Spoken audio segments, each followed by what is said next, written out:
Oswe Fei ena Sami Asare ayekwado Same Mr. Somu enanche mu ewo no famae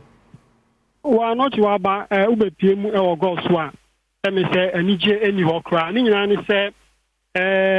opanyin bia bibi atwam na ono ye Kurontihene edema nananom a omatena ye ewo Goaso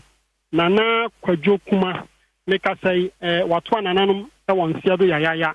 opanyin meka na se nimfie no eye beye aduosia owo yire na ne mofra eye makomako eye enan ni nyina ni se nanu kwada na etwam no na okra ofie se okọ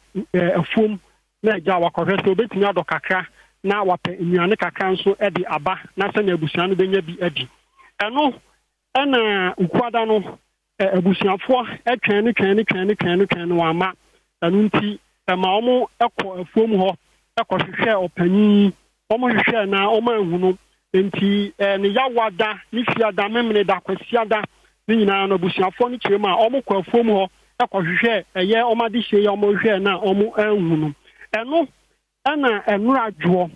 anopa be nondu ekodu baako no omo ye se dabi omo san ebekọ afuom ho na omo kọye no ni omo kohu ya ni se omo ede hye na bibi atwa me maka se oye Kurontihene no na ade a obutu ho no ma omo kirema wato anananom ewon siedo na nia eye omo nwanwa eni se afuo na omo kọhwehwe no efri eye nanu ukwada ebepem enra no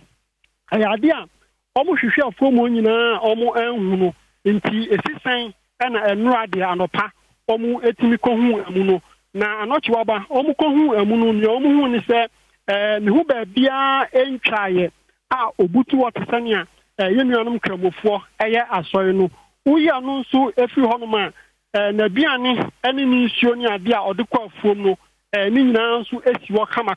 eno na abusiafo omo hu ye ha omo bebo aposifo a omo Goaso amane a meka say aposifo afamu no de akọ Goaso government hospital aposifo chirema omo guso eye nhwehwemu abusian nso chirema kwan a omo de hye afaso atoa nanano na wonsia do no omo gidi se bibi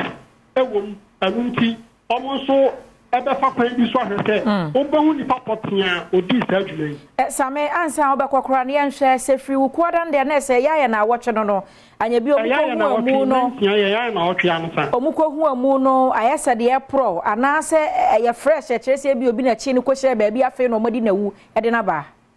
amu no anya mu a meka ne se esen sanya bi kan ya wukoda na okoye na wa ma no kwada na kopemenu na o ma hwehwe afom ho sande bi omukọ